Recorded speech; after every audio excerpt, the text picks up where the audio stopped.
نحمدہ ونصلی علی رسولہ الکریم، اما بعد فاعوذ باللہ من الشیطان الرجیم، بسم اللہ الرحمن الرحیم۔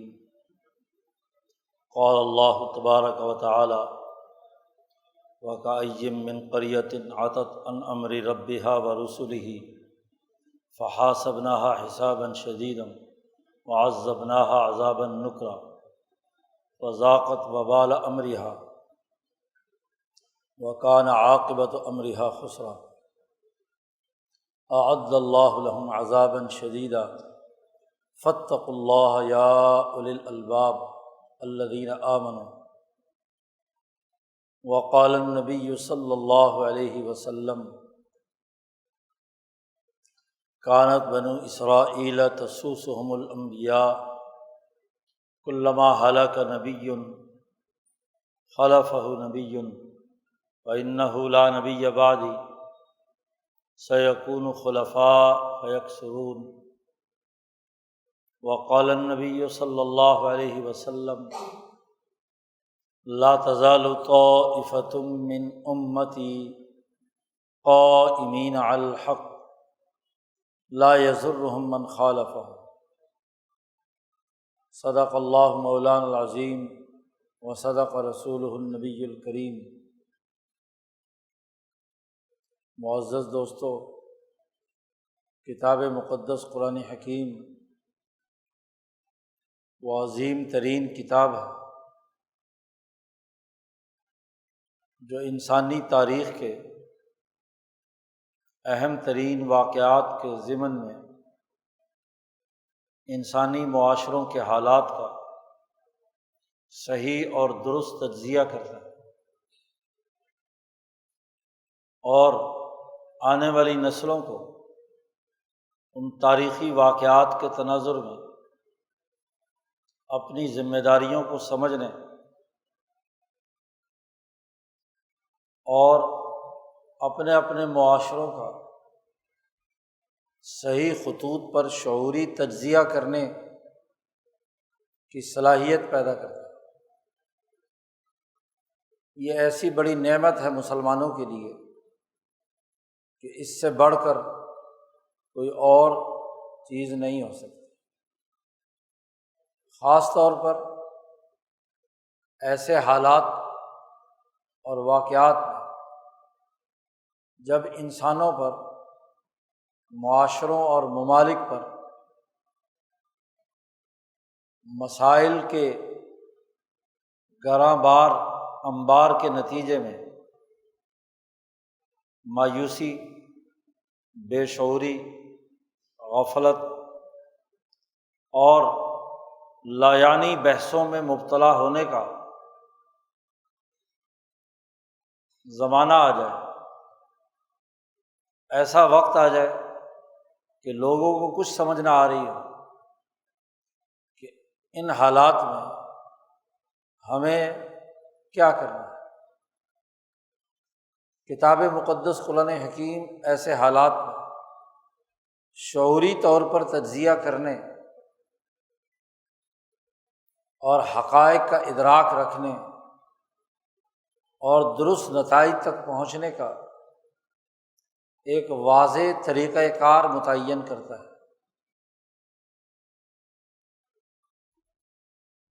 انسانی معاشروں میں جب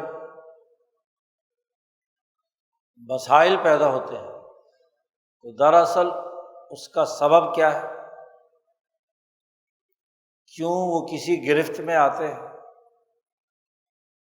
کیوں وہ اپنے اجتماعی حالات سے مایوس ہو جاتے ہیں اور اس سے نکلنے کے لیے انہیں کیا اقدامات کرنے ہیں؟ قرآن حکیم احکامات کا ایک مجموعہ بیان کرتا ہے۔ اللہ اور اس کے رسول انسانی معاشروں کی ترقی کے لیے بنیادی امور کی نشاندہی کرتے ہیں، نہ صرف نشاندہی بلکہ اس کا عملی نظام قائم کرنے کا طریقہ کار بھی وضع کرتے ہیں۔ خود اپنے فکر و عمل سے ایک راہ عمل بھی متعین کر دیتے ہیں۔ آج ہمارا ملک جن حالات سے گزر رہا ہے، ہر انسان پریشان ہے، ملک چھوڑ کر بھاگنا چاہتا ہے، نئے نئے سوالات جنم لے رہے ہیں، مہنگائی کا بھوت ہے جو ہر انسان کو خوفزدہ کیے ہوئے ہے، سیاسی عدم استحکام ہے، کوئی راہ لوگوں کو سجھائی نہیں دے رہی، معاشی افلاس کی حالت یہ ہے کہ پڑوسی ممالک کے مقابلے پر آج ہمارا ملک سب سے کمزور ترین ملک سے بھی اس کی کرنسی ڈاؤن ہو چکی ہے، قرضوں کا انبار ہے، معیشت سنبھالے نہیں سنبھل رہی، حکومتیں اعلان کر رہی ہیں کہ ہمیں بھی کچھ سمجھ نہیں آ رہا، جنہوں نے فیصلے کرنے ہیں، جنہوں نے اقدامات کرنے ہیں، وہ مایوسی میں مبتلا ہے۔ اسی کے ساتھ ساتھ ایک خوفناک صورتحال یہ ہے کہ یہاں کی ایلیٹ کلاس، حکمران طبقے، مقتدر قوتیں، ان کے عللے تللوں، ان کی عیاشیوں، ان کے مفادات، ان کی لوٹ کھسوٹ میں کوئی فرق نہیں ہے۔ ملک کے عوام جس عذاب میں مبتلا ہے، جن پریشانیوں کی حالت میں ہے، انہیں اس سے کوئی غرض نہیں ہے، وہ اپنی لوٹ کھسوٹ کی کمی کا رونا روتے ہیں، تعیش پسندی ہے، مالدار طبقات مفادات کے مطابق فیصلے کرتے ہیں، مقتدر قوتیں ہیں کہ بہت ہی سفلی اور پست ذہنیت پر اتر کر طبقاتی مفادات کے حفاظت کے لیے سرگرم عمل ہے، اور اس کا نتیجہ یہ ہے کہ 25 کروڑ لوگ ایک ایسے خوفناک گرداب میں مبتلا ہے، نہ فکری یکسوئی ہے، نہ آئینی اور قانونی استحکام ہے، نہ سیاسی اور معاشی مضبوطی اور طاقت و قوت کا عمل ہے۔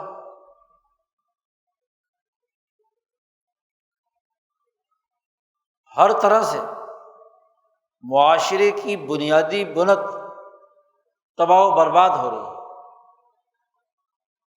ایسے ماحول میں بھی اگر ہم قرآن حکیم کا شعوری بنیادوں پر مطالعہ نہیں کرتے اور اس کے بیان کردہ حقائق سے نظریں چراتے ہیں، تو یقیناً مسلمان ہونے کے باوجود ان تمام تر وعیدات کے مستحق ہیں جو خود قرآن نے واضح کی ہیں۔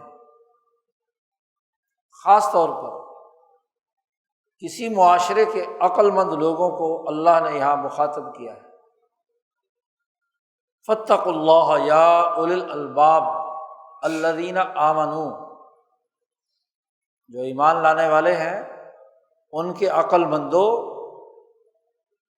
جو کچھ بھی اپنے دماغ میں کسی بھی درجے کی صلاحیت رکھتے ہیں، کوئی واقعی مغز ہے تمہاری کھوپڑی میں، غور و فکر اور عقل کے استعمال کی کوئی رمق تمہارے اندر باقی ہے، تو فاتقوا اللہ، اللہ سے ڈرو، تقوی اختیار کرو۔ حالات سے خوف زدہ ہونے کے بجائے اللہ کے احکامات کی خلاف ورزی پر اللہ سے ڈرو۔ تم نے جو انسانیت دشمن نظام بنا رکھا ہے، تمہارے بزرگ جمہروں نے، تمہارے نام نہاد عقل مندوں نے، تم جو طرح طرح کے فلسفے بگاڑتے ہو، عدالتی فیصلوں میں قانونی بھول بھلیاں اختیار کرتے ہوئے من چاہے فیصلے کرتے ہو، انتظامی احکامات میں اللہ اور اس کے رسول کے احکامات کو نظر انداز کر کے ظلم و ستم کا نظام قائم کیے ہوئے ہو، من مرضی کے فیصلے مسلط کرتے ہو۔ او عقل مندو، یا اولی الالباب، عقل کے دعوے دارو، ڈرو اللہ سے۔ اور یہ بھی واضح کر دیا الذین آمنوا، جو ایمان کے دعوے دار ہیں، ایمان لانے والے ہیں۔ اللہ نے یہ سب کچھ ایک ایسی صورت میں بیان کیا ہے جس کا بڑا گہرا تعلق انسانی سماج کی بنیادی اکائی فیملی سسٹم سے۔ اس سورت کا نام ہے سورۃ الطلاق۔ اس سورت کو سورۃ النساء الصغریٰ بھی کہا جاتا ہے، عورتوں کے حقوق کی سورت۔ ایک سورۃ النساء الکبریٰ ہے، بڑی سورت جو آل عمران کے بعد آتی ہے، اور یہ دوسری سورت ہے سورۃ الطلاق یا سورۃ النساء الصغریٰ۔ عرب کے اس معاشرے میں، بلکہ اس دور میں پوری دنیا میں عورتوں کے حقوق کو سلب کرنے کا خاص طور پر طریقہ کار رائج تھا۔ نہ صرف عورتیں بلکہ ہر طرح کے جو مظلوم اور کمزور لوگ، مزدور، کسان، غلام، عورتیں، ان کے ساتھ ظالمانہ سلوک کیا جاتا ہے۔ اور ایک مخصوص ایلیٹ کلاس، ابو جہل، عتبہ، شیبہ، مکے کی اشرافیہ، جنہوں نے اپنا نام شریف رکھا ہوا تھا، شریف ہی کی تو جمع ہے اشرافیہ، شریف کہلاتے ہیں اپنے آپ۔ تو وہ اشرافیہ انسانی حقوق توڑ رہی تھی۔ مدینہ منورہ کے وہ قبائلی سماج جس میں یہودیوں کی بڑی تعداد، ان کے فرقے اور ان کے گروہ، وہ بھی اسی اشرافیہ کا حصہ تھا۔ ان کا رویہ بھی ایسا ہی تھا۔ نہ صرف یہ بلکہ قیصر و کسریٰ تھا۔ یورپ اور ایشیا میں عورتوں کے حقوق خاص طور پر سلب کیے جاتے۔ فرانسیسی دربار نے عورتوں کو جانور قرار دے دیا کہ جیسے جانوروں کی خرید و فروخت ہوتی ہے ایسے ہی عورتوں کی خرید و فروخت جائز ہے۔ انسانی حقوق سے نیچے گرا کر ایک جانور کی حیثیت دے دی۔ جیسے جانور سے انسان اس کے دودھ وودھ سے فائدہ اٹھاتا ہے، ہل چلاتا ہے، کام کاج کراتا ہے، ایسے ہی اس جانور، عورت نامی جانور سے بھی یہی کام لیا جا سکتا ہے۔ بس مرد اشرافیہ غالب ہے، اسی کے سب حقوق ہیں، اسی کے لیے قانون ہے، اسی کے لیے ضابطے ہیں۔ اور مردوں میں بھی وہ مرد جو غلام ہو گیا، جسے زبردستی غلام بنا لیا، پست اور کمزور پڑ گیا، مزدور ہے، کسان ہے، کام کاج کرنے والا ہے، وہ بھی انسانی حق نہیں رکھتا، جانور کی طرح اسے جیسے گدھے سے کام لیا جاتا ہے ایسے بوجھ اٹھائے ایک جگہ سے دوسری جگہ پہنچائے، بس جانور کی طرح ان کا استعمال کیا جائے۔ امام شاہ ولی اللہ دہلوی فرماتے ہیں کہ مظلوم اور کمزور انسانوں کی حالت ایسی تھی قیصر و کسریٰ کے اس نظام میں، جیسے ڈھور ڈنگر، گائے بیل، گھوڑا اور گدھا، جیسے انسان انہیں استعمال کرتا ہے ایسے ہی انسانوں کو بھی گدھا سمجھ کر ہر جگہ پر جوت دیا جاتا ہے۔ اس پستی کی حالت میں خاص طور پر عورتوں کے حقوق کے حوالے سے قرآن حکیم نے سورۃ النساء الکبریٰ میں تفصیلی قوانین بیان کیے۔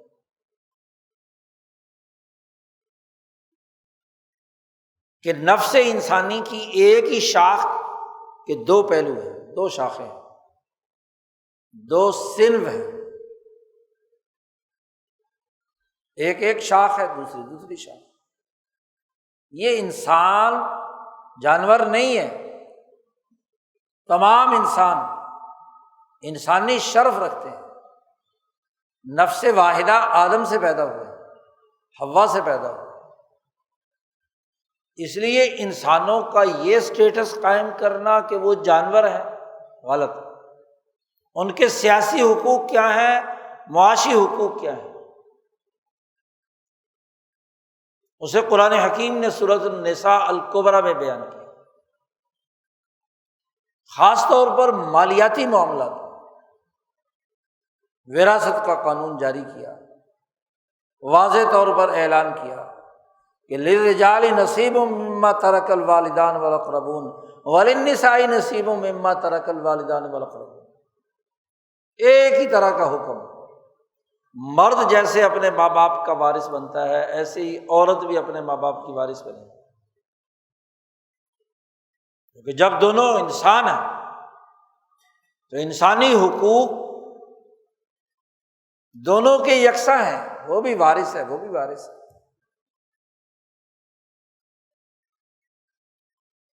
معاہدہ نکاح کے فرائض اور ذمہ داریاں اس میں بیان کی۔ یہودیوں اور عیسائیوں کے دماغوں میں، جنہیں اہل کتاب کہا جاتا ہے، ظلم و ستم کے اس بادشاہی نظام کے اثرات سے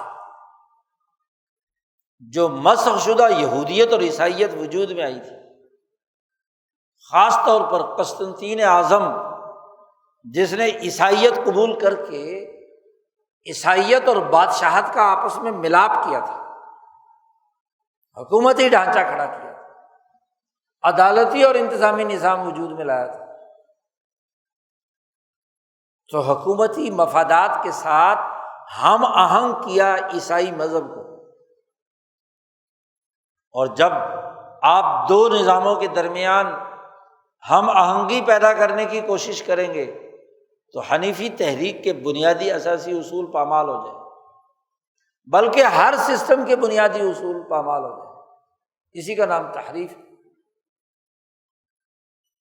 تو قرآن حکیم نے بڑی وضاحت کے ساتھ اس سورۃ مبارکہ میں، سورۃ النساء الکبریٰ میں، نہ صرف انسانی حقوق بلکہ یتیموں، مسکینوں، ان کے مال لوٹنے، ان کے حقوق اور مفادات کو نقصان پہنچانے کے پورے نظام پر کڑی تنقید کی اور اس کے حقوق و فرائض بیان کیے۔ یہاں تک کہا کہ تم جو یتیموں کا مال کھاتے ہو، حرام خوری کا ارتکاب کرتے ہو، انما یأکلون فی بطونہم نارا، تم اپنے پیٹ میں آگ بھر رہے ہو۔ ان الذین یأکلون اموال الیتامی ظلما، جو لوگ ظلم اور زیادتی کرتے ہوئے کمزوروں، یتیموں، مزدوروں اور کسانوں کے حقوق کو لوٹتے ہیں، وہ گویا کہ پیٹ میں جہنم کی آگ بھر رہے ہیں۔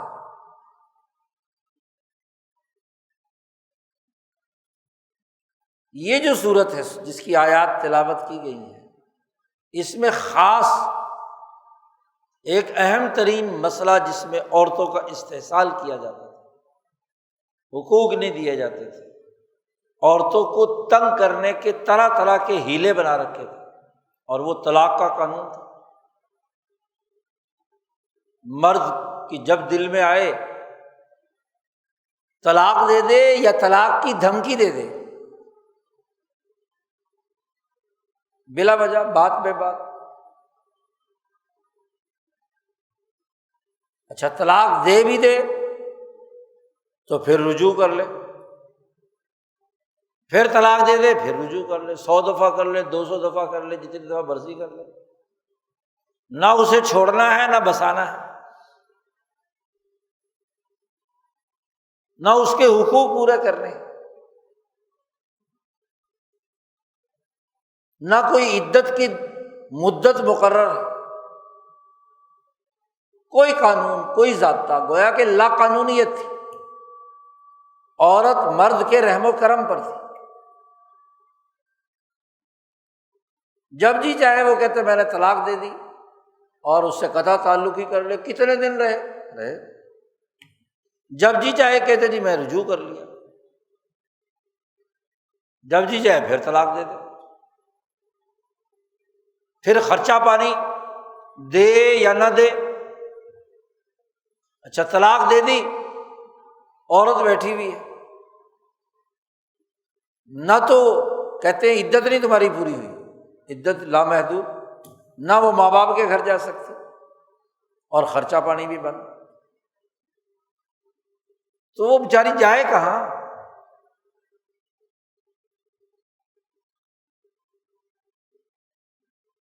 امام انقلاب مولانا عبید اللہ سندھی فرماتے ہیں کہ قرآن نے انسانی سماج کے اس بنیادی فیملی سسٹم کو عنوان بنا کر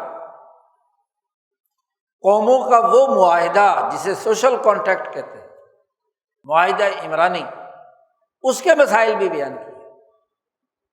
معاہدہ نکاح بھی تو ایک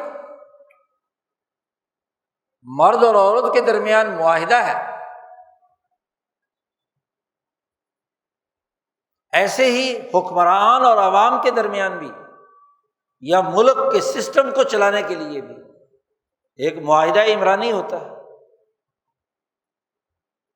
کہ عوام حکومت کے بنائے ہوئے قوانین کی پاسداری کرے۔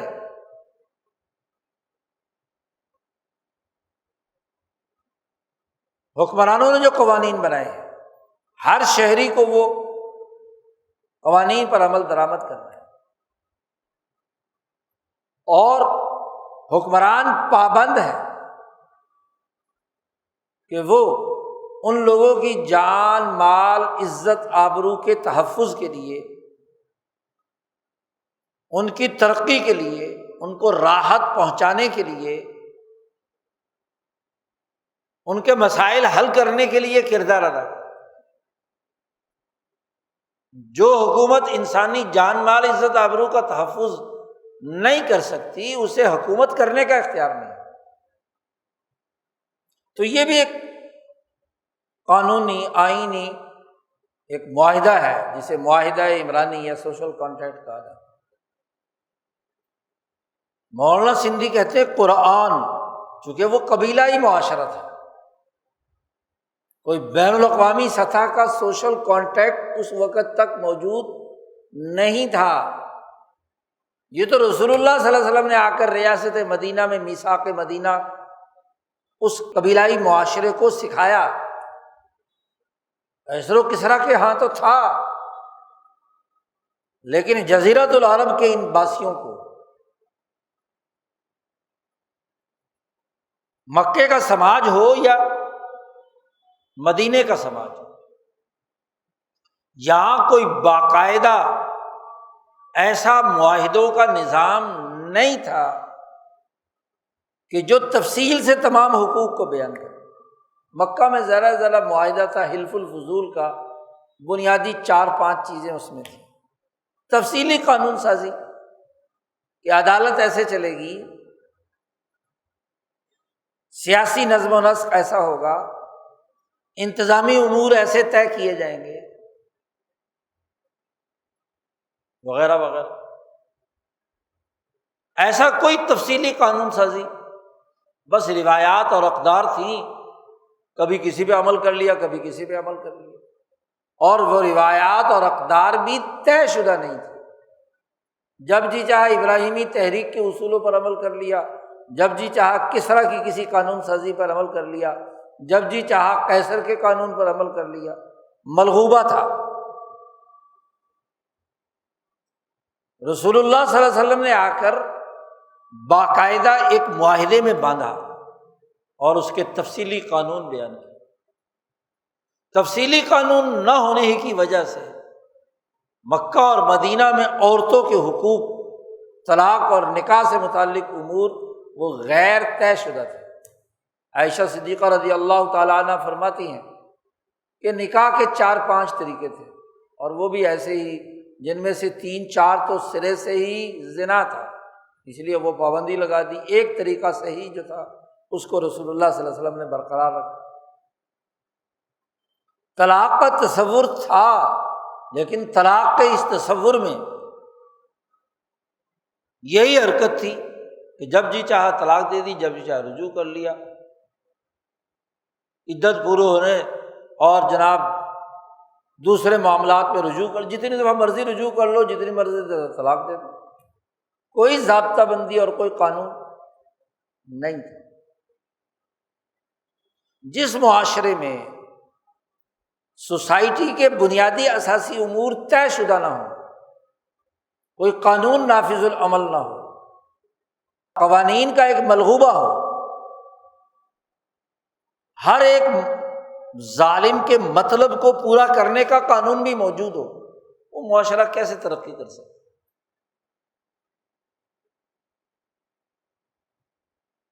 یہ حالت تھی جب یہ سورت مبارکہ نازل ہوتی ہے۔ اس کا نام بھی سورۃ الطلاق، اور طلاق کے قوانین، عدت کے قوانین، مطلقہ عورت کے حقوق اور فرائض اور ذمہ داریاں قرآن نے بیان کی۔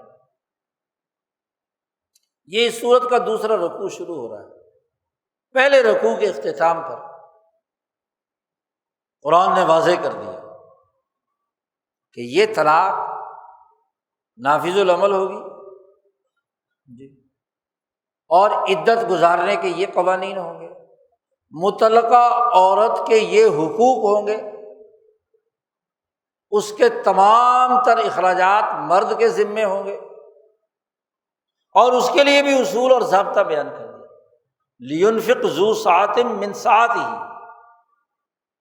خرچہ دینا لازمی ہے، جو مالدار یا صاحب وسعت ہے وہ اس کے مطابق دے،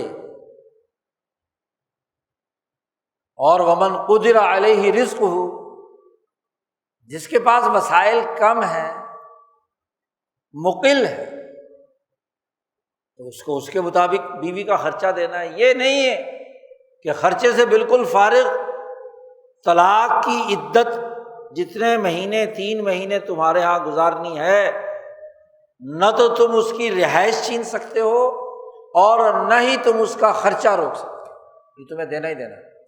سکنا، نفقہ اور سکنا اسے فقہ کی اصطلاح میں کہا جاتا ہے، یہ دونوں چیزیں تمہیں دینی۔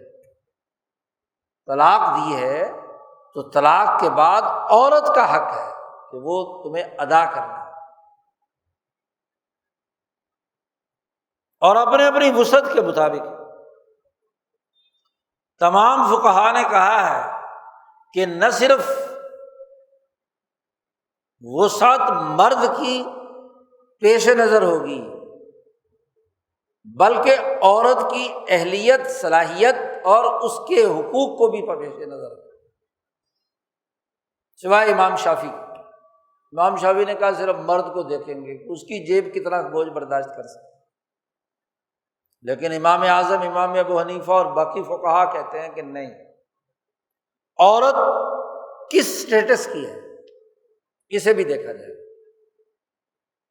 اس کے اخراجات کی نوعیت کیا ہے، وہ جس درجے کی ہے اس کو بھی سامنے رکھا جائے گا، مرد کی استطاعت کو بھی سامنے رکھا جائے گا، اس دور کے معروضی حالات کو بھی سامنے رکھا جائے گا، پھر حکمران طے کریں گے، حاکم طے کرے گا، قاضی طے کرے گا کہ یہ خرچہ پانی تم نے دینا ہے جی، اوکے کہ اجتماعی معاہدہ ہے۔ اللہ نے کہا کہ جو طاقت اور قوت رکھتا ہے، وسعت رکھتا ہے، وہ اس کے مطابق دے، اور جو وسعت نہیں رکھتا اپنی اس کے مطابق دینا ضرور ہے۔ یہی حال ملکوں اور قوموں کا ہوتا ہے بھائی، خرچ دینا ہے سوسائٹی کے تمام افراد کا۔ حکومت کا مطلب کیا ہے؟ یہاں بھی معاہدہ عمرانی، آپ حکومت نہ بھی چھوڑ رہے ہوں، عوام کے ساتھ اول میں تو پورا خرچہ دینا ہے، جب تک وہ معاہدہ عمرانی قائم ہے، آپ حکمران، تو انہیں بھی وسعت کے مطابق دینا ہے۔ سيجعل الله بعد عسر يسرا، بھائی اگر کسی کے پاس کمی ہے تو کچھ دنوں کے بعد کیا ہے، یہ تو حالات بدلتے رہتے ہیں،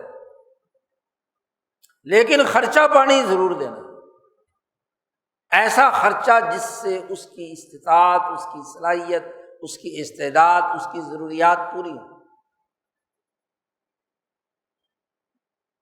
اللہ نے اس پہلے رکوع میں احکامات دیے، عدت سے متعلق، خرچ سے متعلق، رہائش سے متعلق۔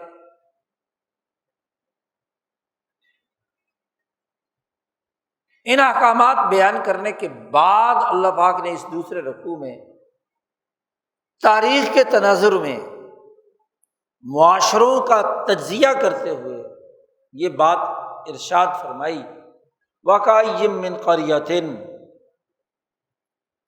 کتنی بستیاں گزر چکی ہیں، کتنے ہی معاشرے۔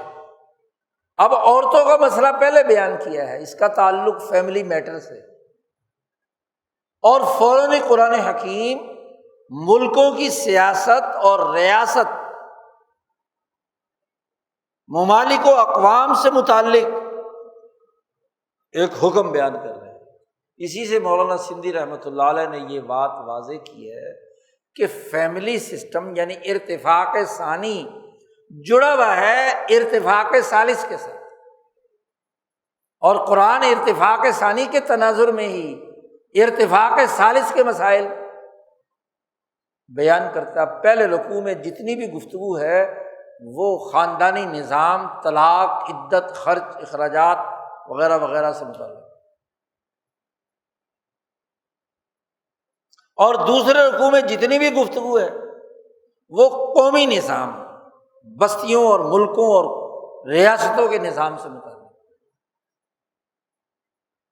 اس معاہدہ عمرانی سے متعلق ہے جو ریاست کے اندر ہوتا ہے۔ قرآن کہتا ہے وَكَأَيٍّ مِّن قَرْيَةٍ، کتنی ہی بستیاں ہیں، عَتَتْ عَنْ أَمْرِ رَبِّهَا وَرُسُلِهِ، جنہوں نے نافرمانی کی، خلاف ورزی کی ان قوانین اور ضابطوں کی جو رب تبارک و تعالیٰ نے ربوبیت کے تقاضوں سے انسانی معاشروں کی تشکیل کے دیے تھے۔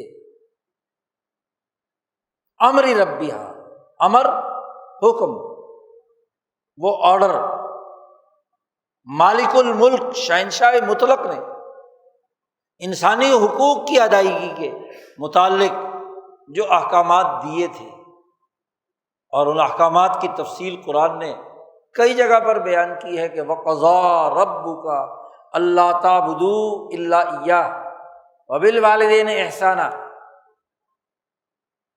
اللہ کے علاوہ کسی کی غلامی مت کرو، کسی انسان کی غلامی نہیں ہو، پہلا ہوتا ہے امر ربی۔ وَبِالْوَالِدَيْنِ إِحْسَانًا، والدین کے ساتھ حسن سلوک سے کام، ان کو اف بھی نہ کہو، ان کے سامنے تمہاری گردن جھکی رہنی چاہیے، کسی دوسرے انسان کو قتل مت کرو، یتیموں کے حقوق ادا کرو، پورا تولو، پورا ناپو، معاہدات کی پاسداری کرو، جہاں زبان ہو گئی اس پر قائم رہو، جو آئین اور قانون اور ضابطہ بنا لیا اس کی پاسداری کرو۔ یہ نہ ہو کہ جس مرضی قانونی شق پر عمل کیا، جس مرضی کو چھوڑ دیا، ایسا نہیں۔ زمین پر تکبر اور اترا کر مت چلو، تواضع اختیار کرو۔ 12-15 امر رب بیان کیے ہیں، کسی کا مال نہ لوٹو، زنا نہ کرو، سوسائٹی میں بے حیائی مت پھیلاؤ، وغیرہ وغیرہ، یہ امر رب ہے۔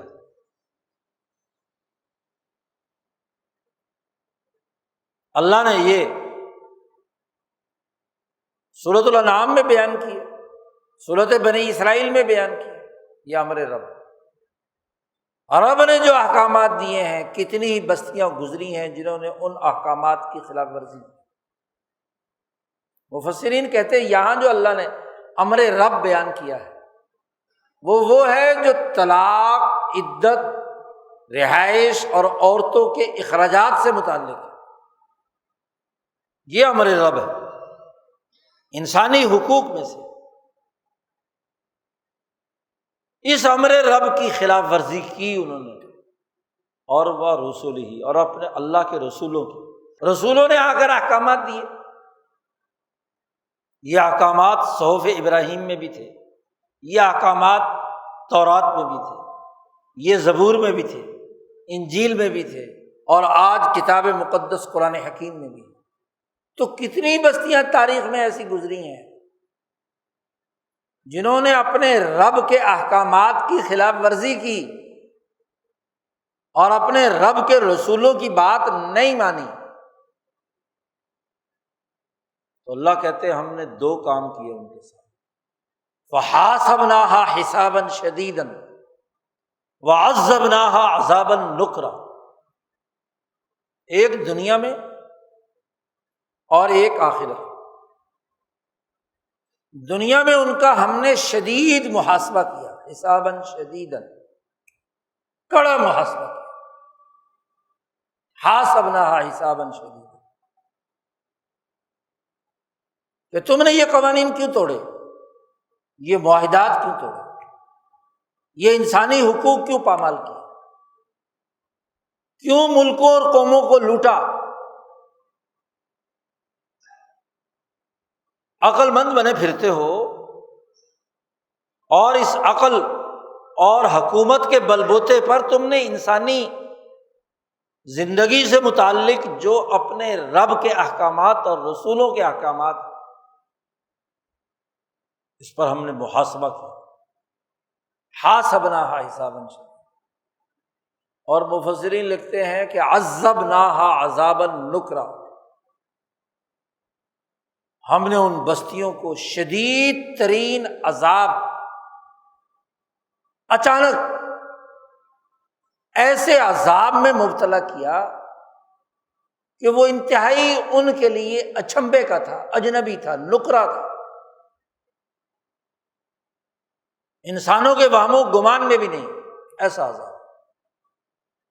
اب بعض مفسرین نے کہا ہے کہ عذبناها، یہاں تقدیم و تاخیر ہے، عذبناها عذابا نکرا جو ہے یہ دنیا میں ہے، اور حاسبناها حسابا شدیدا آخرت میں۔ لیکن محققین کی رائے یہی ہے کہ حاسبناها حساب ہم نے یہاں کیا، شاید کسی کو توبہ کی توفیق ہو جائے، جیسے یونس علیہ السلام کی قوم کا محاسبہ ہوا، توبہ کی توفیق ہو۔ وعذبناها عذابا نکرا، یعنی وہ ممالک، وہ اقوام، وہ بستیاں، وکأی من قریۃ عتت عن امر ربها ورسلہ، جب بھی وہ نافرمانی کرتی ہیں، ڈسپلن توڑتی ہیں، انسانی حقوق پامال کرتی ہیں، تو انہیں عذاب میں مبتلا کیا جاتا ہے۔ عذبنا اور حاسبنا جمع کا صیغہ اللہ نے استعمال کیا ہے۔ امام انقلاب مولانا عبید اللہ سندھی فرماتے ہیں کہ یہ اللہ اپنے لیے جب بھی جمع کا صیغہ استعمال کریں تو اللہ نے جو کائنات کا عالمی نظام بنایا ہے، فرشتوں کا اور اسباب و مسببات کا، خواہ وہ طبیعیات کا ہو، فلکیات کا ہو یا ملکوت کا ہو، یہ جب ایک پیج پر آ جاتا ہے پوری مشینری اجتماعی طور پر حرکت میں آتی ہے تو تب دنیا میں حساب یا عذاب یا جو بھی بات نا کے بعد بیان کی گئی ہے اس سے مراد وہ پورا کا پورا سسٹم ہے کائنات کا، اور ظاہر ہے کائنات کا سسٹم اللہ کے حکم سے چل رہا ہے، لیکن پورا سسٹم اس میں انوالو ہوتا ہے، اس لیے اس کو اللہ پاک کہتے ہیں ہم نے سب نے مل کر اجتماعی طور پر حاسبناہا حسابا شدیدا، یعنی طبیعتی قوانین بھی اس حساب کتاب میں شریک ہوتے ہیں، فلکیاتی قوانین بھی اس کی تاثیرات میں، فرشتوں کا نظام بھی، ملکوتی نظام بھی، ملائے سافل بھی اور ملائے اعلیٰ بھی، اور خود ذات باری تعالیٰ کی قضائے خدابندی بھی، وہ اس ملک اور اس ریاست اور اس بستی کو ایک عذاب میں مبتلا کرتا ہے۔ جمع کا صیغہ استعمال کرنے کا مطلب یہ ہے پورا سسٹم حرکت میں آ جاتا ہے، حاسبناہا حسابا شدیدا وعذبناہا عذابا نکرا، پورا اجتماعی نظام، کوئی قریہ، کوئی بستی، کوئی ملک، کوئی ریاست جب عالمگیر انسانی قوانین کی خلاف ورزی کرتا ہے تو اس پر یہ عذاب آتا ہے، یہ محاسبہ ہوتا ہے۔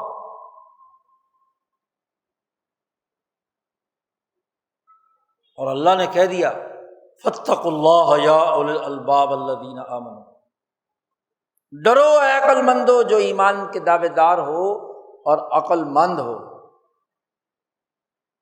کہ یہ عذاب کس لیے آیا، یہ مصیبت کس لیے آئی۔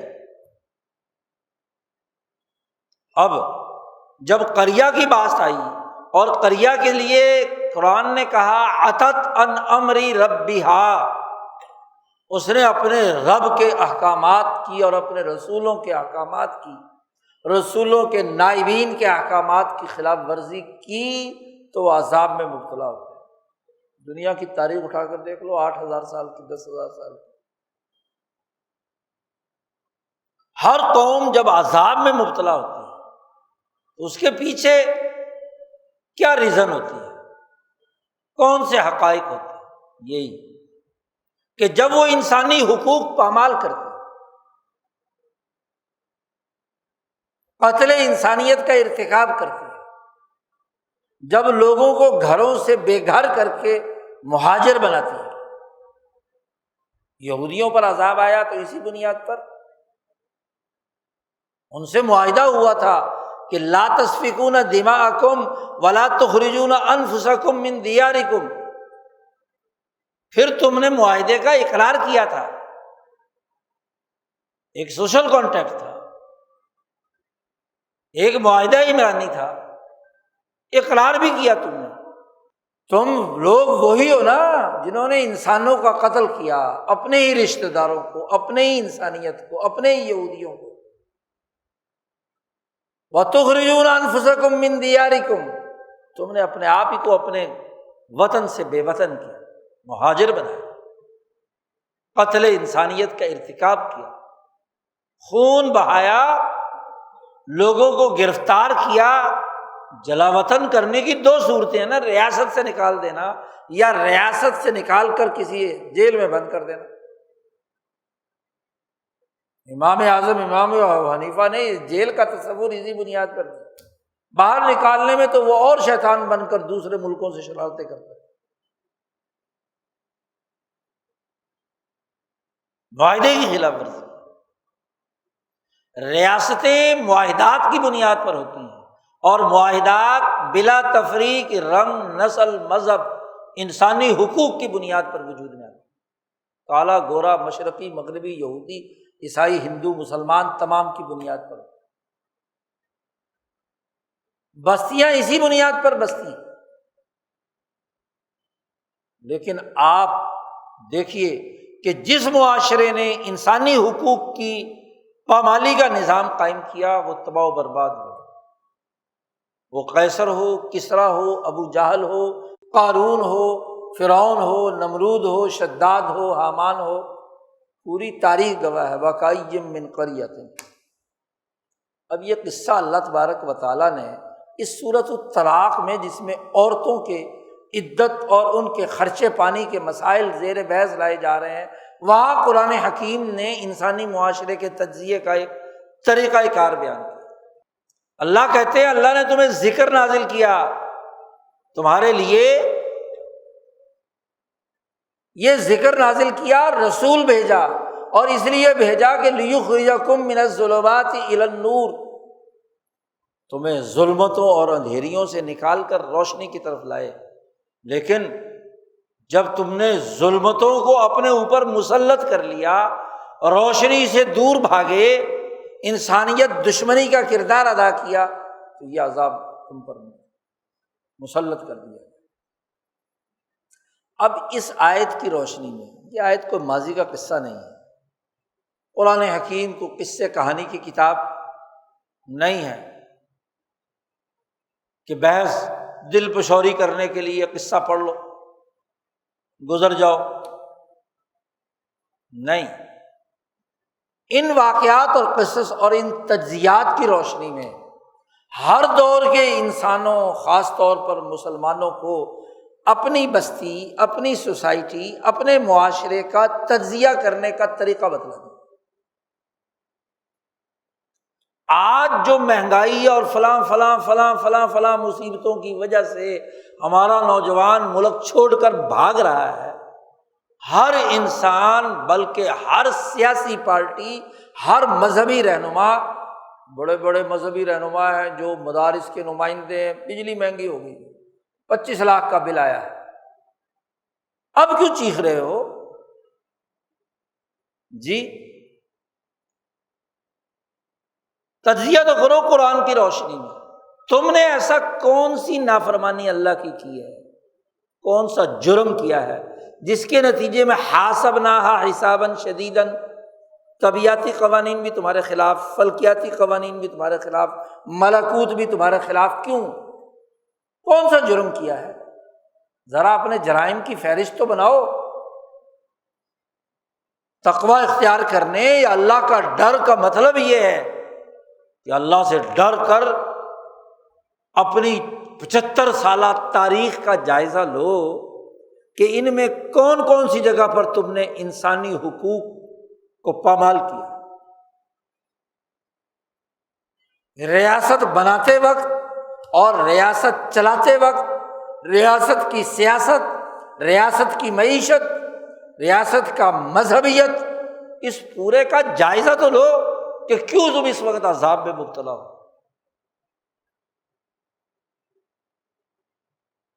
کیوں تمہاری کرنسی ٹکے زیر ہے، کیوں تمہاری معاشی حالت قرضوں میں جکڑی ہوئی ہے اور ہر دن کے ساتھ قرضہ تم پر مسلط ہو رہا ہے، کیوں تمہارے سیاسی فیصلے برابر نہیں ہوتے، کیوں تمہارے انتظامی نااہل اپنی نااہلی پر مہر تصدیق ثبت کرتے جا رہے ہیں۔ کوئی ایک حکومت 75 سالوں میں ایسی دکھا دو کہ جس کو کسی عدالت یا کسی نظم و نسق نے نااہل قرار نہ دیا۔ کون سی حکومت ہے جس نے 5 سال پورے کیے؟ کون سا وزیر اعظم ہے جو ذلیل اور رسوا نہ ہوا ہو یا قتل نہ ہوا؟ کون سا چیف جسٹس ہے جس نے عزت پائی ہو؟ سوائے لوٹ کھسوٹ کے، مال بنانے کے، احکامات کی خلاف ورزی کے، قوانین کو اپنی مرضی کے مطابق استعمال کرنے کے، اور کیا ہے؟ اندازہ لگائیے کہ پہلے دن سے ہی قرضوں کی لت پیدا کر لی، بننے سے بھی پہلے۔ قومی آزادی کی جنگ لڑنے والی پارٹی اگر وہ کراچی اکنامک کانفرنس کر کے اپنے لیے ایک روڈ میپ بناتی ہے کہ آزادی کے بعد ہم نے اس بر عظیم پاک و ہند کا یہ اقتصادی نظام بلا تفریق، رنگ، نسل، مذہب، تمام انسانوں کے لیے بنانا ہے، مزدوروں کے، کسانوں کے، تاجروں کے، ریاست کے، پورا ایک مکمل پلان بناتا ہے۔ تو آپ نے دیکھا دیکھی آپ کے بانی پارٹی نے کمیٹی بنانے کی کوشش کی، 3 سال تک تو کمیٹی نہیں بنی، اور پھر کمیٹی بنائی تو سب سرمایہ دار، انگریز کے زمانے کے اس سرمایہ داری نظام کے ایجنٹ، غلامی جن کی وجہ سے مسلط ہوئی، جن کی وجہ سے اقتصادی بدحالی ہوئی، جن کی وجہ سے بنگال کا قحط پڑا انہی دنوں میں 43-44 میں، جس سے 20 لاکھ انسان مر گئے، ان تمام کی ایک کمیٹی بنا دی۔ وہ بیچاری 2-3 سال دماغ لڑا کر ایک رپورٹ بنائی، اور رپورٹ یہ بنائی کہ جی 15 کروڑ سے ہم ملک کا اقتصادی ترقی کا منصوبہ رکھتے ہیں، 15 کروڑ کچھ اشاریہ۔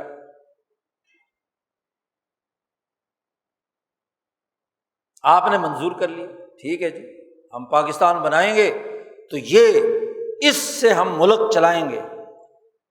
لیکن اب سوال ہوا کہ یہ 15 کروڑ آئیں گے کہاں سے؟ کون سا ریونیو آپ کے پاس، کون سی آپ کے پاس آمدن ہے جس 15 کروڑ سے آپ ملک چلائیں گے؟ تو ماشاءاللہ آپ کے عقل مندوں نے مشورہ دیا کہ قرضہ لے لیں۔ یعنی پہلے دن سے ہی، ملک بننے سے پہلے ہی دماغ میں خناس کیا ہے؟ اپنے وسائل میں ملک نہیں چلانا۔ اللہ نے تو کہا تھا اسی پچھلی آیت میں کہ لِيُنْفِقْ ذُو سَعَةٍ مِّن سَعَتِهِ، جس کے پاس وسعت ہے، اپنا ریونیو ہے، اس کے مطابق اخراجات کرے۔ وَمَنْ قُدِرَ عَلَيْهِ رِزْقُهُ فَلْيُنْفِقْ مِمَّا آتَاهُ اللَّهُ، وہ خرچ کرے اتنا جس کے پاس رزق کی کمی ہے، مثلاً وسائل کم ہیں تو اس کے مطابق خرچ کرے، اور اس کے مطابق اگر خرچ کر کے نظم و نسق بناؤ گے تو سيجعل الله بعد عسر يسرا، اس کے مطابق ایک صحیح حکمت عملی سے، پوری منصوبہ بندی سے، اپنے وسائل میں رہتے ہوئے اپنا نظام چلاؤ گے تو کیا ہوگا؟ اللہ پاک اس تنگی کے بعد کوئی نہ کوئی فراخی پیدا کر دے گا۔ جی بڑی واضح بات ہے، اس لیے مفسرین نے ان دونوں آیتوں کو اپنے ساتھ مربوط بنایا، حالانکہ رکوع الگ شروع ہو گیا۔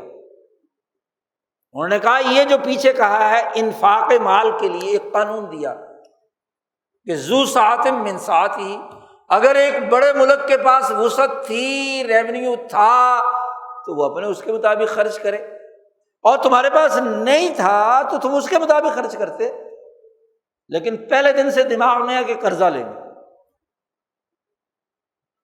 اور نااہل کے پاس قرضہ آ جائے یا کہیں سے بھی مفت کا مال آ جائے تو پھر کون استعمال کرنے سے چوکتا ہے؟ بھائی تم ایک نیا ملک بنا رہے تھے، تمہارے پاس ریونیو تھوڑا تھا تو اس کے مطابق اخراجات کا نظام بناؤ،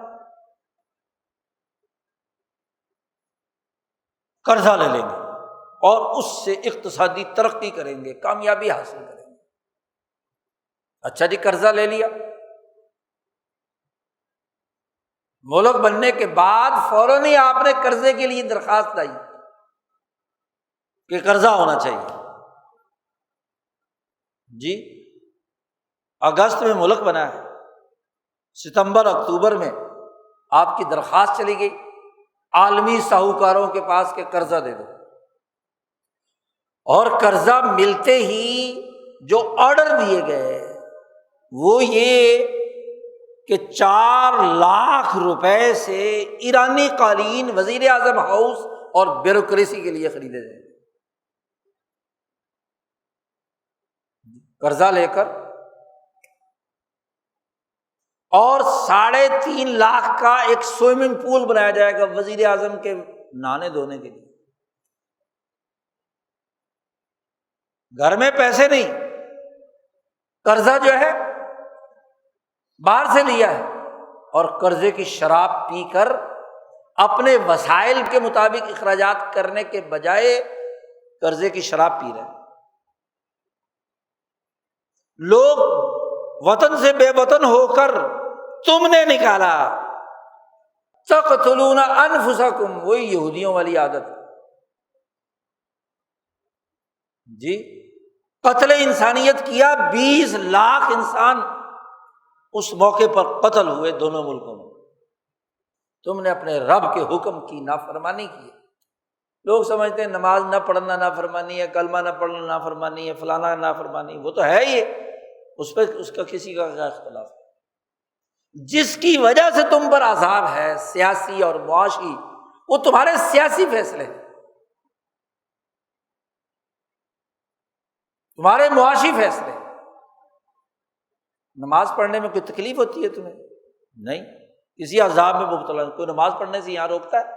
بڑی عالیشان مسجدیں، بڑے قالین بچھے ہوئے، ہاں جی، بڑے بڑے مجمع، مسجدیں بھری ہوئی، اس حوالے سے تو تم کسی عذاب میں مبتلا نہیں ہو۔ بھرا ہوا رمضان، بھرا ہوا حج، بھرے ہوئے عمرے سارے موجود ہیں، اس میں تو کوئی مصیبت نہیں ہے۔ عذبناہا عذاباً شدیدا کس میں ہے؟ اقتصادیات میں، معاشیات میں، سیاسیات میں، سماجیات میں، تو اس میں تم نے اپنے رب کی خلاف ورزی کی ہے نا، عتت عن امر ربہا، غلط سیاسی فیصلے کیے ہیں۔ کہا جی جمہوریت کے مطابق ملک چلائیں گے، اور جمہوریت کا بنیادی دستور جس ملک کی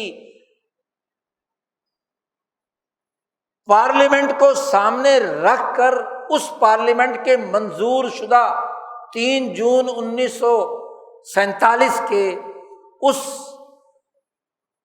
تقسیم ہند کے ایکٹ کو جس پارلیمنٹ نے منظور کیا، اس کے مطابق تم نے سارے اختیارات پارلیمنٹ اور وزیر اعظم کو دینے تھے، لیکن تم نے آرڈر جاری کیا کہ وزیر اعظم کے اختیارات گورنر جنرل استعمال کرے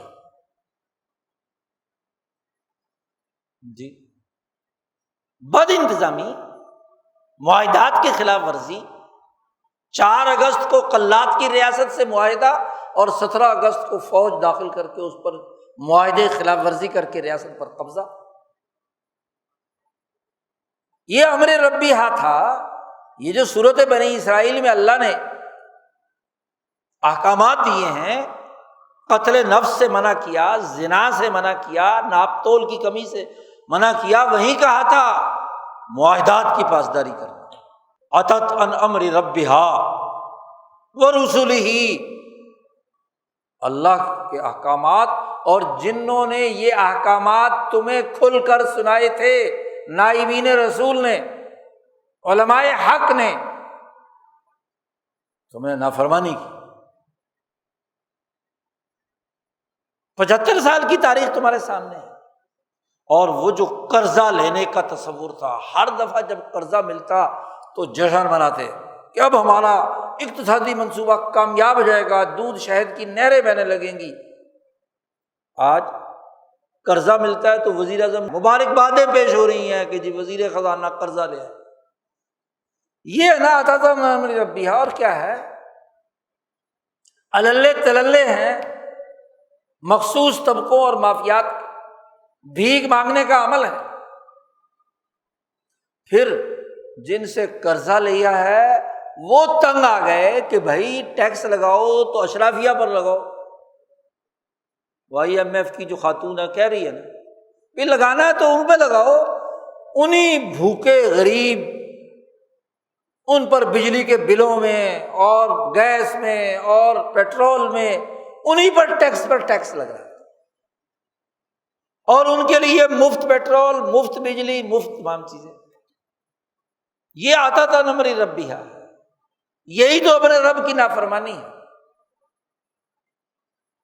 قانون مانا جمہوریت کا، اور مسلط رکھی آمریت، عتت عن امر ربہا، معاہدہ کچھ عمل کچھ جی، اس کی خلاف ورزی۔ تمہاری انتظامیہ کے پاس اتنے سرکولر ہیں کہ جیسا کلائنٹ ہو، جیسے پیسے دے، اس کے مطابق وہ انتظامی فیصلہ جاری ہو جاتا ہے۔ یہی حال عدلیہ کا۔ یہی حال سیاسی پارٹیوں کا ہے، یہی حال مذہبی طبقوں کا ہے۔ آج ایک فتویٰ ہے جہاد شرعی ہے، کل دوسرا فتویٰ ہے کہ یہ فساد شرعی ہے۔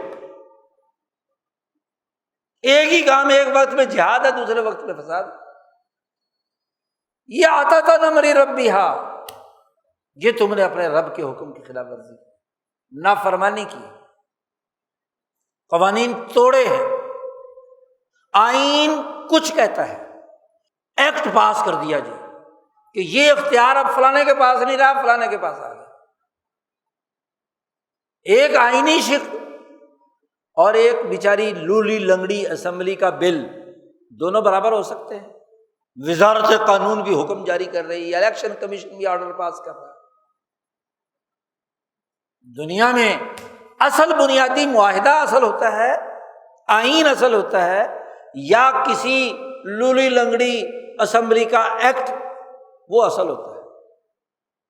پوری تاریخ اٹھا کر دیکھو 75 سال کی، 76واں یوم آزادی منانے والوں، کہ ان 75 سالوں میں تمہارے سیاسی فیصلے تضادات کا شکار، تمہارے قانونی اور آئینی فیصلے، عام انسانی قوانین کی خلاف ورزی۔ دنیا کے کسی مہذب ملک میں یہ کام نہیں ہے، نہ امریکہ میں، نہ چین میں، نہ برطانیہ میں، نہ فرانس میں، نہ روس میں، نہ آسٹریلیا میں، حتیٰ کہ جن ملکوں میں آمریت ہے وہاں بھی ایسا نہیں ہوتا۔ جو کچھ تم نے کھلواڑ کیا ہے پچھلے 75 سالوں سے، ہر قدم قدم پر تم نے قانون توڑا، انسانی قانون۔ امام شاہ ولی اللہ نے بڑی اہم بات فرمائی ہے کہ ایک ناموس انسانیت ہے، اور ناموس انسانیت کی بنیاد پر نوامیس کلیہ ہیں، یعنی ایسے قوانین جو کل انسانیت کے ضمیر کی آواز ہیں۔ سچ بولنا، عدل کرنا، انسانی حقوق ادا کرنا، معاہدات کی پاسداری کرنا، یہ ناموس کلیہ ہے، نوامیس کلیہ ہے۔ انہی کی تفصیلات پر نوامیس مقدسہ یعنی شریعت نازل ہوتی ہے۔ تو جو انسانی معاشرے انسانی قوانین کی دھجیاں بکھیرے، تو یہی تو ہے عتت عن امر ربیہا، اپنے رب اور اپنے رسولوں کے احکامات کی خلاف ورزی۔ امر رب میں ناموس نوامیس کلیہ ہے، اور ان نوامیس کلیہ کی روشنی میں جو بائی لاز اور شرعی سسٹم رسولوں نے بنائے، موسیٰ علیہ السلام نے بنائے، عیسیٰ علیہ السلام نے بنائے، داؤد علیہ السلام کے زمانے میں بنے، جسے منہاج کہا گیا، جسے شریعت کہا گیا، جو محمد مصطفیٰ صلی اللہ علیہ وسلم نے بنائے، تم اس کی نافرمانی کرتے ہو، اسے توڑتے ہو۔ عتت عن امر ربی۔ اور جب قومیں، ریاستیں، ممالک ان بنیادی اساسی اصولوں کو توڑتے ہیں تو فحاسبناها حسابا شدیدا، دو ٹوک قانون ہے، کوئی رو رعایت کسی کے لیے نہیں رکھی۔ ہم پورا محاسبہ اور پڑتال کرتے ہیں کہ یہ ایس او پیز تھے، یہ قوانین تھے، محاسبہ کسے کہتے ہیں، اور یہ عمل ہوا ہے، کیا اس سے میچ کرتے ہیں، کتنے آڈٹ پیرا بنتے ہیں، کہاں کہاں خلاف ورزی ہوئی ہے، کون کون سا شعبہ یا ووچر ہیں جو جعلی اور فراڈ ہے، اسی کو آڈٹ کہتے ہیں نا، اسی کو حساب کہتے ہیں۔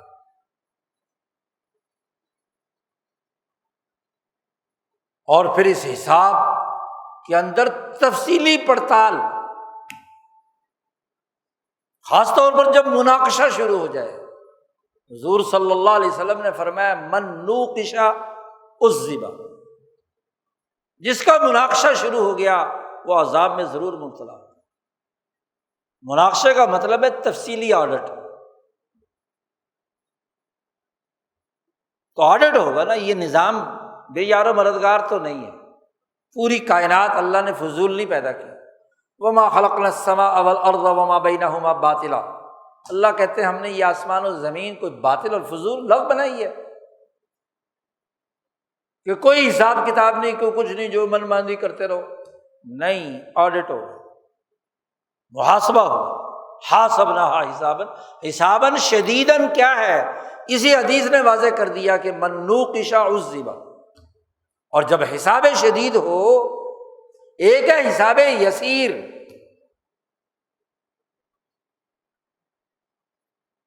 ایک بچہ فوت ہو گیا،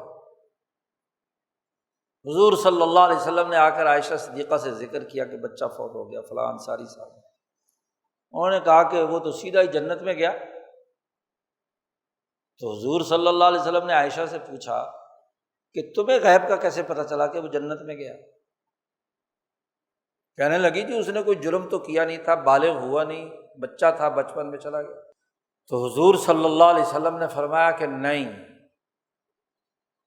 حساب کتاب ہر ایک کا ہوگا، بچہ ہو یا بڑا ہو. تو عائشہ ذہین تھی، فوراً کہا کہ اللہ پاک نے کہا ہے قرآن میں حساب یسیرا. حساب یسیر تو یہی ہے کہ بس گزار کر کیا ہے جنت میں چلا جائے گا. جنت میں گیا تو پھر اس حساب یسیر کا کیا مطلب؟ رسول اللہ صلی اللہ علیہ وسلم نے فرمایا کہ اصل بات کیا ہے؟ حساب یسیر یہ ہے کہ تفصیلی ووچروں کی پڑتال نہ ہو، بس موٹا موٹا حساب دیکھا جائے کہ بھی ایمانیات میں ہے یا ادھر ہے، تو جو ہوگا ادھر.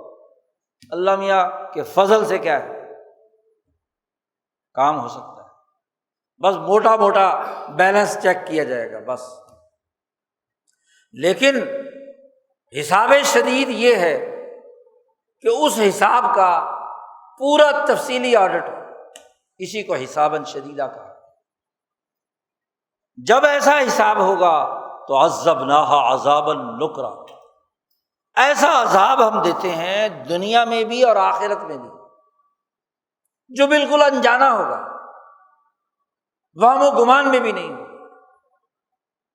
یہ عطت امری ربہا نہیں ہے، اپنے رب کی خلاف ورزی نہیں ہے، اس کے احکامات کی. رب کے نام پر تو غلامی ختم ہوتی ہے. لا الہ الا اللہ، اللہ کے علاوہ کوئی خدا نہیں. ایاک نعبد و ایاک نستعین، تیری ہی عبادت کرتے ہیں، تجھ سے ہی مدد مانگتے ہیں. ایک طرف یہ دعوے اور دوسری طرف امریکہ سے کہتے ہو کہ تیری ہی غلامی کریں گے، تجھ سے ہی ہاتھ پھیلا کر قرضہ مانگیں گے. وزیر اعظم کہتا ہے ذرا IMF سے کہو کہ ہمارے ساتھ ہلکا ہاتھ رکھے، ہمارے فلاں لیڈر نے امریکہ سے رابطہ کیا ہے کہ IMF سے کہو جی کچھ شرائط نرم کرے، قرضہ دے لے. تو نستعین کہاں ہو رہا ہے؟ یہی تو عطت عن امر ربہا ہے. اس پوری ریاست،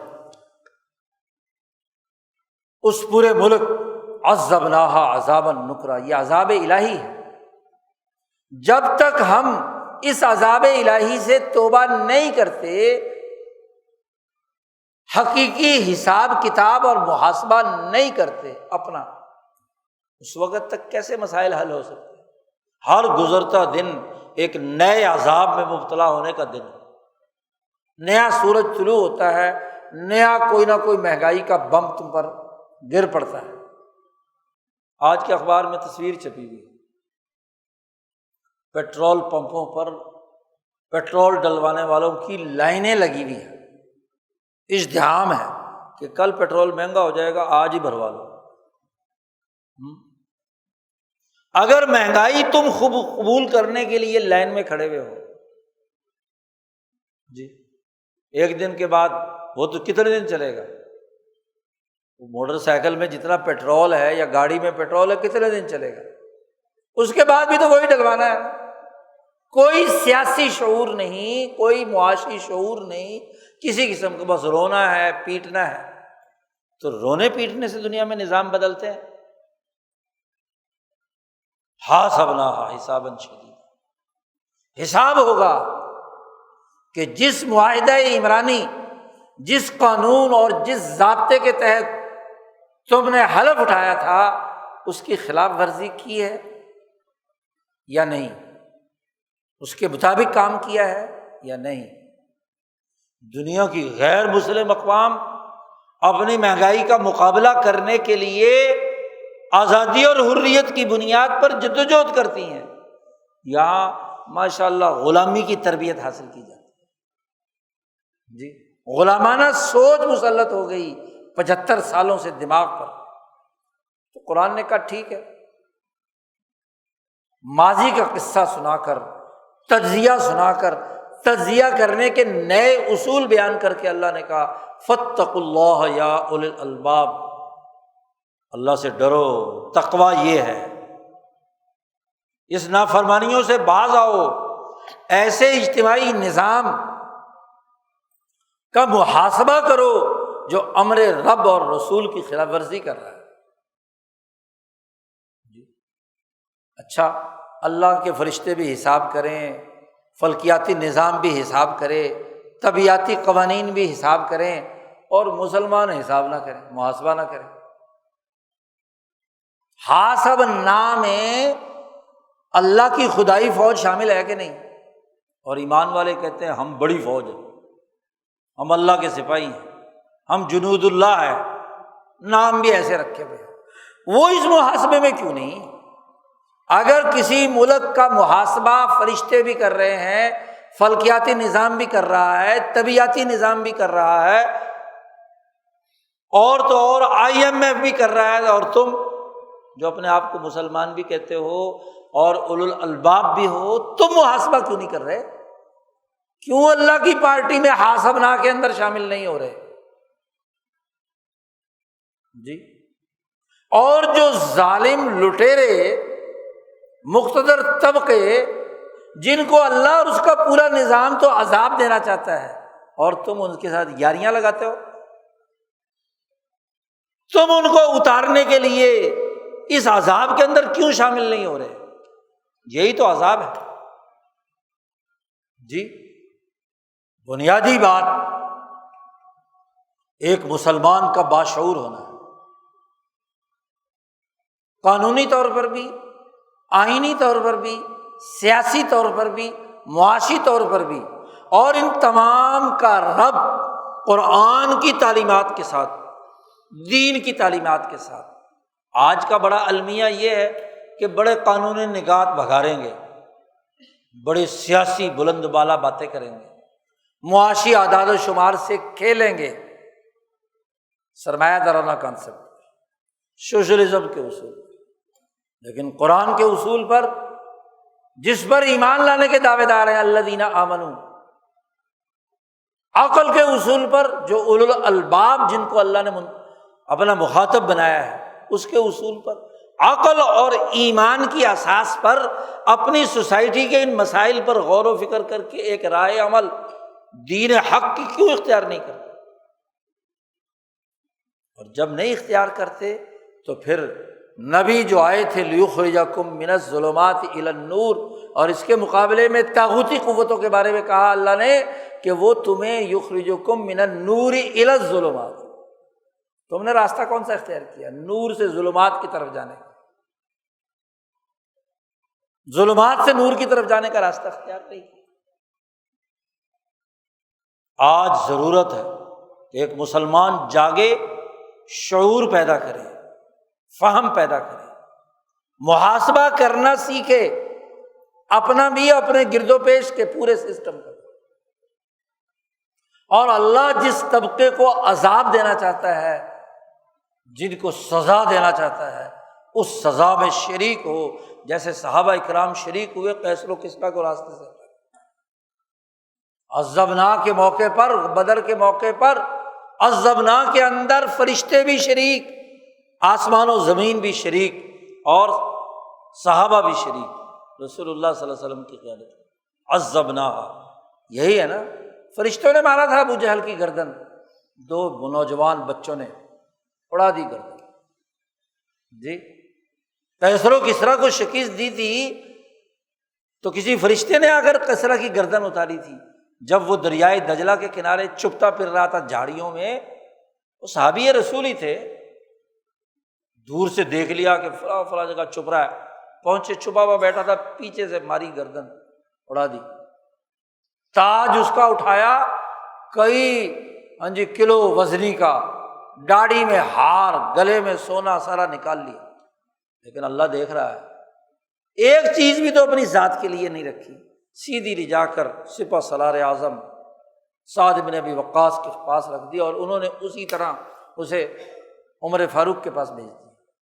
عذبنا کے اندر شامل ہیں صحابہ، تابعین، اولیاء اللہ، علماء ربانیین، اور حاسبنا میں بھی شامل ہے۔ یہ کیسے مسلمان ہیں؟ عقل مندی کا دعویٰ بھی کرتے ہیں، ایمان والے بھی ہیں، ظالموں کا محاسبہ کرنے اور ظالموں کو سزا دینے سے متعلق خاموش ہے، اللہ کی پارٹی میں شامل نہیں ہونا چاہتے، کسی اور پارٹی میں شامل۔ یہ آیات واضح طور پر ایک مسلمان کو یہ شعور دیتی ہے کہ وہ اپنے فرائض سنبھالے، سوچے سمجھے۔ فاتقوا اللہ یا اولی الالباب الذین آمنوا، اللہ نے تم پر ذکر نازل کیا ہے، رسول بھیجا ہے، جس کام کے لیے بھیجا ہے، جو یادداشت تمہارے پاس قرآن کی شکل میں آئی ہے، ذکر آیا ہے، قانون آیا ہے، امر رب آیا ہے، اس کے مطابق اپنا جائزہ لو۔ رونے پیٹنے سے کچھ نہیں جی، روز مہنگائی ہوگی، یہ ہو گیا، وہ ہو گیا، فلانا ہو گیا، مر گئے، ملک چھوڑو، بھاگو یہاں سے، بزدلوں والی باتیں۔ اتنے لاکھ بچے یہاں سے نکل گئے، حکمران خاموش ہے، چلو جی، بلکہ وہ وزیر اعظم صاحب نے تو کہہ ہی دیا کہ چلو کچھ نہ کچھ ڈالر تو بھیجیں گے نا، یعنی ان کو ڈالروں سے انس ہے، باہر سے ڈالر آنے چاہیے، کسی بھی نام سے آ جائے، بچے بیچ کر 50-60 لاکھ بلکہ کروڑ روپے اس کے ڈاکٹر بنانے پر، انجینئر بنانے پر، اس کو مفید کسی بھی شعبے کا ایکسپرٹ بنانے پر ریاست نے خرچ کیا قرضہ لے کر، اور بنا بنایا بچہ اٹھا کر کس کو دے دیا؟ امریکہ کو، برطانیہ کو، فرانس کو، سعودی عرب کو، امارات کو۔ قرضہ ہمارے ذمے، بنا بنایا بچہ جو ہے وہ اسے دے دیا، اور وہاں سے چند ٹکے تنخواہوں کے یہاں آ جاتے ہیں، باقی تو وہیں خرچ کرنا پڑتا ہے۔ تو عقل جب ماری جائے اور ایمان جب ناقص ہو جائے تو پھر اسی طرح کی قومیں عذاب میں مبتلا ہوتی ہیں۔ آج جس عذاب الہی میں ہم ہیں، ان سے توبہ کرنے کی ضرورت ہے۔ عقل، شعور، ایمان کے تقاضوں کے تحت اپنا سیاسی، معاشی، سماجی معاملات کا تجزیہ کرنا، شعور پیدا کرنا، اس کے مطابق کردار ادا کرنا آج ہمارا فریضہ ہے۔ اللہ تعالیٰ ہمیں قرآن حکیم کو سمجھنے اور اپنی ذمہ داریوں سے عہدہ برا ہونے کی توفیق عطا فرمائے۔ وآخر دعوانا الحمد للہ رب العالمین۔